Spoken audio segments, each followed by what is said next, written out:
punggungnya onta. Nah, Oh ini, itu adalah Jabal Nur. Masya Allah. Jabal Nur, tempat wahyu pertama diturunkan. Di puncak Jabal Nur ada sebuah gua namanya Gua Hiro. Gua Hiro. Oh. Nah, nanti kelihatan setelah bisnya naik ke jembatan, putar kan? Sebelah kiri. Nah, tertutup ya. Nah, putar nanti kelihatan lagi.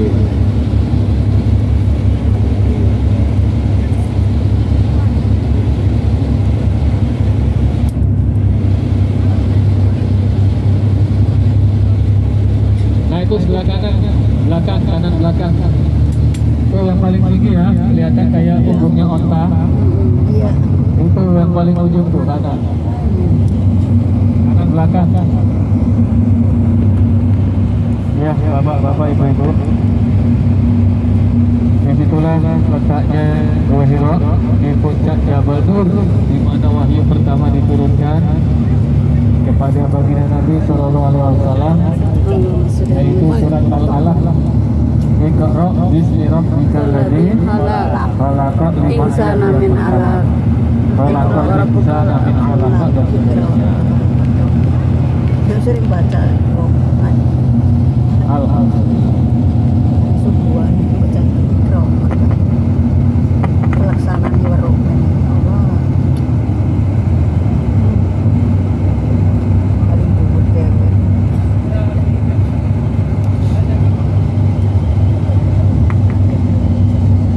Bapak-bapak, ibu-ibu, kebayang ya? Iya.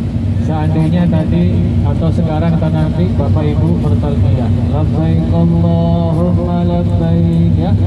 Terus orang tua Bapak Ibu menyaksikan, orang tua Bapak Ibu yang belum pernah umroh, mereka melihat anak-anaknya bertalbiyah yang diniatkan untuk orang tua. Masya Allah, betapa bahagianya orang tua kita Bapak Ibu. Betapa bahagianya orang tua kita yang sudah di alam sana ya, mendengar suara talbiyah dari anak-anaknya yang menggema talbiyah itu. Masya Allah, bahagia orang tua di alam sana Bapak Ibu. Nah, bagi bapak-bapak, ibu-ibu yang menitipkan, ada yang sebagian menitipkan badal yang didaftarkan tadi, dilaksanakan oleh Pak Ustadz, oleh saya maupun oleh Pak Ustadz Gusdur, ya. Nanti akan dibuatkan sertifikat badal. Bagi Bapak Ibu yang melaksanakan badalnya dilaksanakan sendiri, kalau pengen dibuatkan sertifikatnya, boleh. Nanti bisa mendaftar pada Pak Ustadz Abdurrahman atau Gus Dur, ya.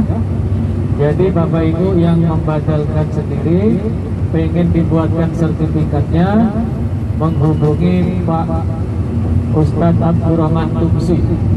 Nah, itu biaya cetaknya Rp100.000, ya. Rp100.000 untuk sertifikat badal yang dilaksanakan sendiri.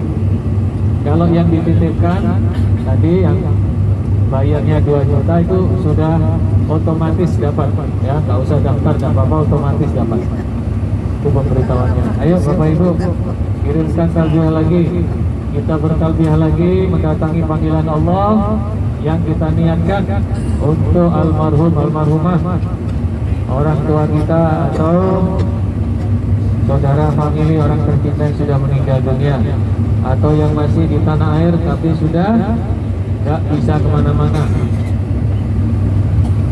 Labbaik Allahumma labbaik, labbaik la syarika laka labbaik, innal hamda wan ni'mata wal mulka la syarika lak, innal hamda wan ni'mata wal mulka la syarika lak,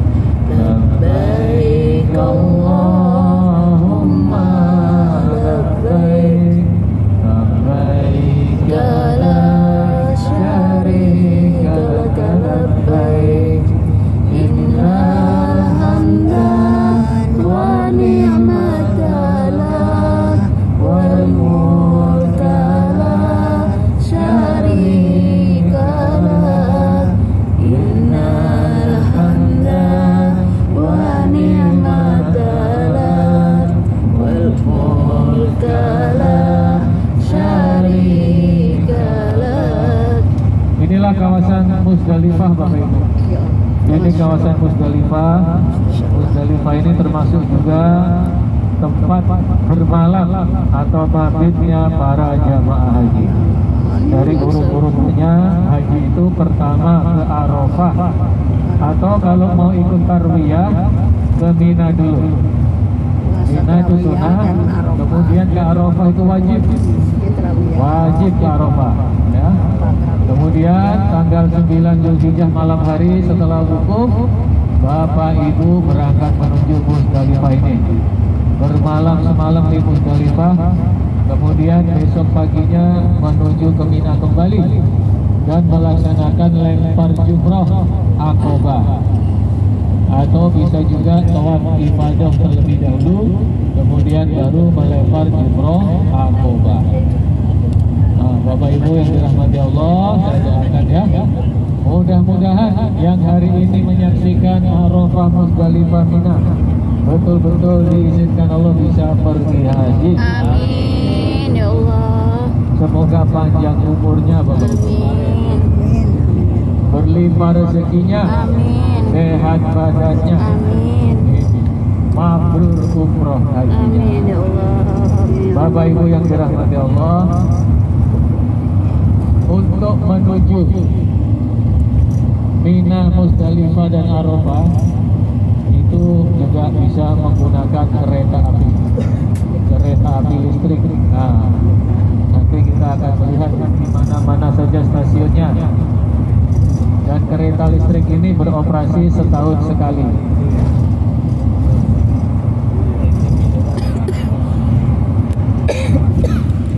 Musdalifah Station. Nah, sebelah kanan ini stasiun Musdalifah 3. Sebelah kanan stasiun Musdalifah 3.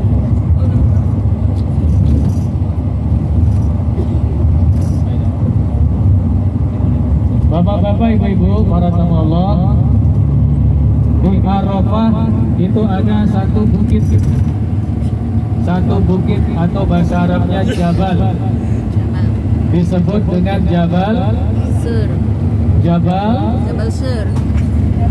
Jabal Rahmah. Jabal Rahmah. Ya, nanti kita turun di Arafah itu ada bukit, di atas bukit ada kayak tugu, semacam tugu. Nah, itu namanya Jabal Rahmah. Jabal Rahmah. Jabal itu gunung, Rahmah itu siapa Rahmah? Kasih. Hah? Rahmah itu artinya kasih Sayang. kasih sayang. Konon ceritanya gunung itu dikasih nama Jabal Rahmah karena di situ tempat bertemunya Nabi Adam dan Ibu Hawa. Nabi Adam dan Ibu Hawa, dari mana mereka kok ketemu di Jabal Rahmah? Nah, ada yang tahu? Dari surga. Dari mana mereka kok ketemu di Jabal Rahmah? Ada yang tahu? Dari surga. Tadinya Adam dan Hawa itu tinggalnya di dalam Surga. Jadi Bapak Ibu, sebelum Allah menciptakan Nabi Adam, di dalam surga itu sudah dihuni oleh para malaikat dan iblis. Iblis itu tinggal di surga dulu, taat pada Allah, bergaul bersama para malaikat. Allah menciptakan malaikat dari cahaya. Allah menciptakan iblis dari api. Nah, kemudian Allah menciptakan makhluk yang baru, terbuat dari tanah liat. Makhluk itu diberi nama Nabi apa? Adam. Makhluk itu diberi nama Nabi Adam. manusia. Manusia. Ya, namanya manusia. Kan tadi ada malaikat, ada iblis itu golongan jin. Kemudian ada manusia, itu jenisnya. Kemudian dikasih identitas Adam. Sama kayak Bapak Ibu, kita ini adalah manusia, tapi identitasnya macam-macam. Identitasnya sesuai nama kita. Nah, setelah Adam selesai diciptakan, Bapak Ibu, Allah memerintahkan kepada penghuni langit supaya memberi penghormatan. Memberi penghormatan dengan cara apa? Bersujud kepada manusia atas perintah Allah. Ya. Dalam Al-Quran banyak dikisahkan wa in qalatil malaikatu isjudu li adama fasajadu illa iblis. Masya Allah, ternyata bis 69 ini hafal Quran semuanya. Ya, bisa melanjutkan ya, bisa melanjutkan lanjutannya walaupun terakhir hanya bunyinya iblis ya.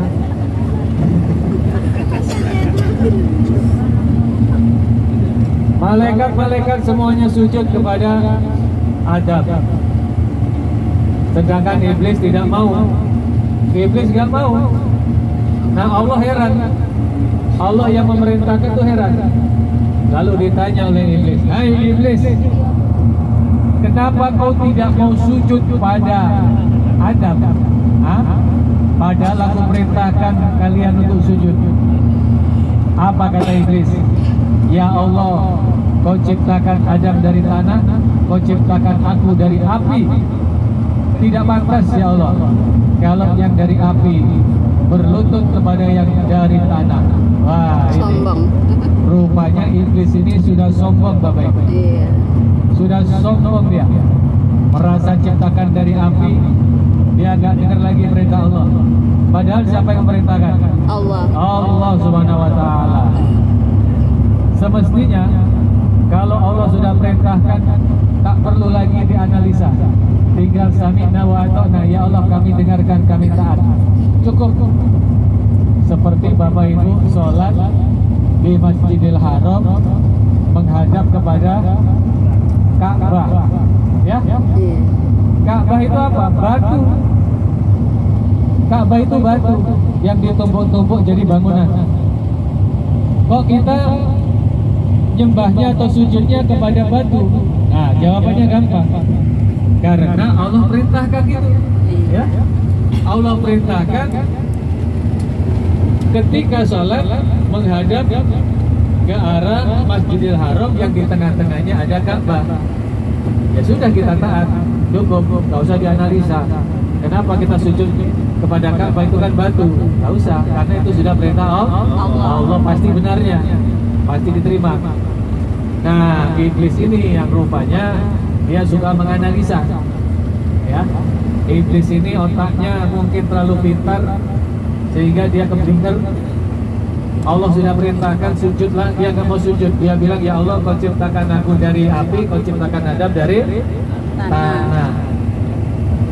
Akhirnya iblis dikeluarkan dari surga. Waktu itu iblis langsung mau dihukum oleh Allah. Ya. Tapi iblis minta ditanggungkan. Ya Allah, jangan kau hukum aku sekarang. Hukum saja nanti setelah hari kiamat. Aku mau cari teman di neraka. Nah itu. Izinkan aku ya Allah mengganggu anak cucu Adam. Akan aku ajak sebanyak-banyaknya dia masuk neraka. Dan itu diizinkan oleh Allah, Bapak Ibu. Nah jadi selama ini belum kiamat, iblis terus bergerilya, mengganggu hati manusia, dibelokkan, dirayu supaya meninggalkan perintah Allah, dirayu supaya melakukan apa yang dilarang oleh Allah, berbuat dosa, maksiat dan lain-lain, supaya jadi teman iblis di dalam neraka. Maka hati-hati ya, hati-hati dengan gangguan rayuan iblis ini. Dan Bapak Ibu, apa yang terjadi? Pertama kali rayuan iblis ditujukan kepada manusia yang bernama Adam. Kebetulan di dalam surga itu ada peraturan, kata Allah. Wahai Adam, waktu itu Ibu Hawa juga sudah diciptakan, singkat cerita. Jadi di dalam surga itu ada manusia namanya Adam dan Hawa. Lalu Allah bikin peraturan. Wahai Adam dan Hawa, makanlah kalian bebas. Di dalam surga ini bebas, mau makan apa saja silakan. Tapi jangan kau dekati pohon itu. Nah ya, wala taqrabu hadhihi syajarah. Jangan kau dekati pohon ini. Kalau kau dekati pohon ini, engkau termasuk orang-orang yang zalim. Dan ternyata itu pohon ada buahnya. Iblis datang kepada Adam, hai Adam, makanlah. Enggak, kata Adam. Siang iblis datang lagi, hai Adam, makanlah buah itu. Enggak, kata Adam.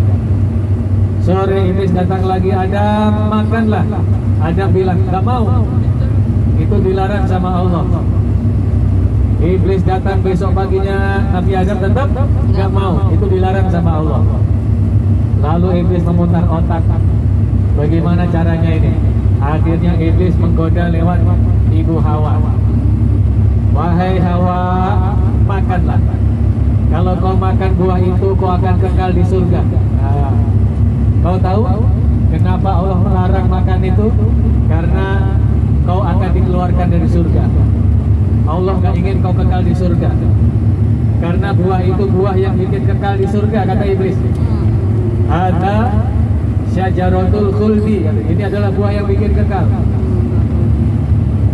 Ibu Hawa gak terpengaruh, tapi iblis datang lagi. Wahai Hawa, kau tak percaya? Aku sudah tinggal di surga ini selama 2000 tahun, kata Adam. Kata iblis. Memang iblis itu tinggal di surga lama, 2000 tahun. Nah itu. Kau tidak percaya, terserah. Aku hanya kasih tahu, mengingatkan. Kalau kau tidak percaya, gak mau makan buah itu, jangan salahkan aku kalau kau diusir dari surga. Wah, mulai ibu Hawa goyah hatinya. Wah, jangan-jangan benar nih iblis. Kelihatannya nasihatnya tulus nih iblis. Nah, pagi siang malam dia datang kasih tahu. Akhirnya ibu Hawa mulai goyah. Setelah ibu Hawa goyah, ibu Hawa mulai membisikkan kepada Nabi Adam untuk makan buah itu. Ya, kata ibu Hawa, bang, makan, itu buah bikin kita kekal, bang. Enggak, sayang, itu dilarang sama Allah. Bang, ini kan yang cerita iblis loh, bang. Iblis itu udah pengalaman 2000 tahun, bang. Kita kan baru beberapa hari di surga. Makanlah, bang. Sambil dicubit-cubit bikin gitu ya. Ayolah, bang. Makan itu buah, bang. Abang nggak sayang sama adik, makan dong. Atau kalau itu ibu Hawa dari Jawa, yo mas, ayo dimakan mas buahnya mas. Itu buah bikin kekal loh mas. Nah, akhirnya Adam terpengaruh, buahnya dimakan. Setelah dua-duanya makan buah itu, langsung oleh Allah dikeluarkan dari surga. Karena melanggar larangan Allah. Dikeluarkan dari surga, diturunkan di dunia ini, Bapak Ibu. Mendingan kalau diturunkan berdua, dipisah. Nabi Adam diturunkan di daerah yang sekarang ini jadi negara India. Ibu Hawa diturunkan yang sekarang ini menjadi kota Jeddah. India, Jeddah itu jauhnya Masya Allah. Jadi bayangkan Bapak Ibu, di bumi ya, gak ada manusia sama sekali. Nabi Adam dan Ibu Hawa dipisahkan. Wah, sedihnya Masya Allah itu. Ya gak bisa kirim WA, SMS, apalagi telepon. Nggak ada HP. Tetapi Allah kasih petunjuk Adam, kau datanglah ke Ka'bah. Jadi Ka'bah itu zaman Nabi Adam sudah ada, Bapak Ibu. Cuma zaman Nabi Nuh, Ka'bah itu kena banjir, diangkat sama Allah, hilang. Lalu diperintahkan membangun lagi pada zaman Nabi Ibrahim. Jadi zaman Nabi Adam sudah ada Ka'bah. Nabi Adam tawaf di situ, Bapak Ibu. Tawaf di Ka'bah, jalan kaki dari Madinah ke Mekah itu. Sambil bertobat, Rabbana zalamna anfusana wa illam taghfir lana wa tarhamna lanakunanna minal khasirin. Ibu Hawa di Jeddah juga mencari kemana toh Mas Adam ini, nggak kelihatan. 40 tahun Bapak Ibu mencari, 40 tahun.